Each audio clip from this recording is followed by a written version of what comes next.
marriage. We invite, as we pray in just a moment, the presence of God to share in this time. And again, on behalf of Chris and Karen, let me say thank you for sharing in this their day of days.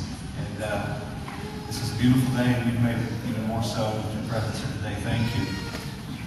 Marriage is indeed a vital relationship for Christ and Karen to formulate in full partnership with the living and true God.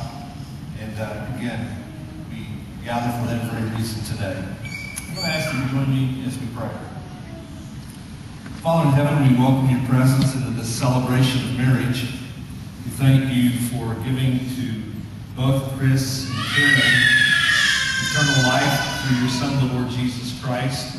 We thank you too, Lord, for him being the good God that he is and the giver of every good and perfect gift.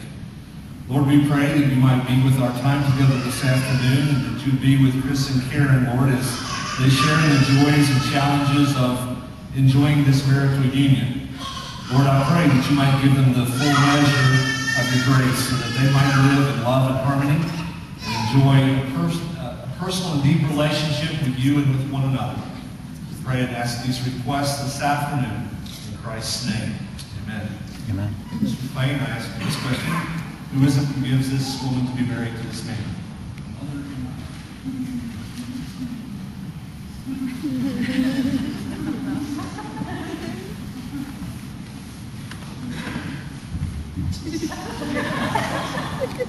Nice recovery.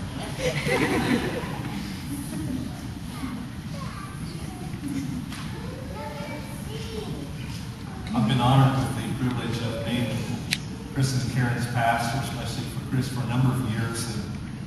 And just say on a personal note, it's a wonderful privilege and joy to share this moment with you, Chris. And on behalf of the Northgate family, thank you for your faithful ministry here.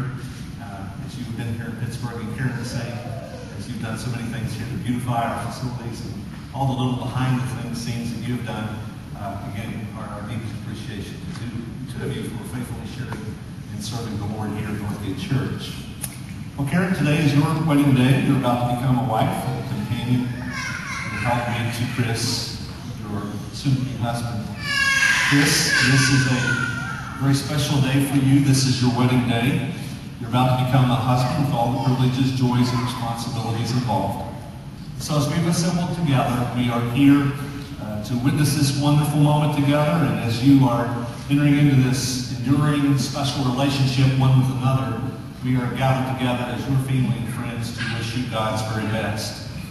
Let me remind the two of you, as well as you who are assembled here today, that marriage indeed is an honorable estate instituted by God, regulated by his word and commandment, confirmed by his teaching, and certainly hallowed by his presence at the wedding in Cana of Galilee 2,000 years ago, where he performed his first public display of power as deity and Lord. I want you to remember also that God established and sanctified marriage for your welfare and well-being and happiness. The world is still yet fresh from the creative hand of God. God bent low and whispered, "It is not good for man to be alone. I will make a helper that shall be suited to him." Then God formed woman, Earth's first bride. Chris, she was taken from the side of man, for she would be considered an equal. From under his arm, for she was to be protected. From close to his heart, for she was to be loved. And then under heaven's bridal canopy, God performed the very first marriage ceremony. Centuries later, the Lord Jesus, in retrospect of this first wedding, said these words: "Haven't you read that from the beginning the Creator made them male and female?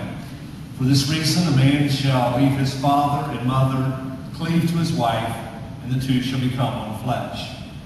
The Apostle Paul likens the marriage union between the holy union which exists between Christ and his church, where Christ is referred to as the bridegroom and the church his bride.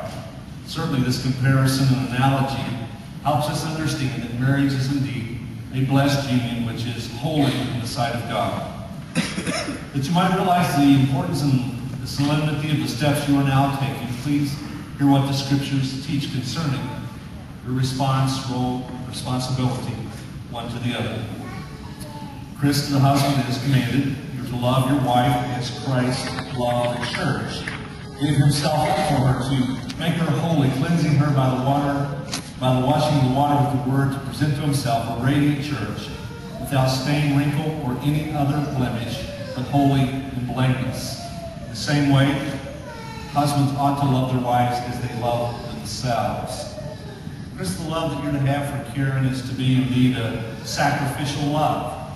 Many times you've heard me say love is the giving of oneself for the benefit of another, not expecting anything in return. Love is wanting the very best for somebody and then doing something about it. And your great pattern for that love is the love that God has had for us. The Bible says God so loved the world that he gave his only begotten Son, and whoever believes in him shall not perish but have everlasting life. It's a sacrificial love. Secondly, as indicated in Ephesians 5, this love is to be a pure love, a love that's marked by purity, a love that is nurturing, and yes, a love that is an inseparable love. Karen, to the wife, has commanded you to respond to and respect Chris's leadership responsibility in the context of the home. No doubt he will prove to you, I'm sure, to be a loving servant leader. Your responsibility is to respond to that loving servant leadership that he so beautifully will demonstrate. Allow me to share the scriptures as to the kind of love we're talking about specifically. The Bible says in 1 Corinthians chapter 13, gives us a lot of guidance. It says love is patient, love is kind. Love does not envy, does not boast, is not proud, is not rude, is not self-seeking, is not easily angered. It does not keep record of wrongs done, but love always delights in the truth. Love does not, on the other hand, delight in evil, but rejoices in the truth. It always protects, always trusts, love always hopes, always perseveres. Love never fails.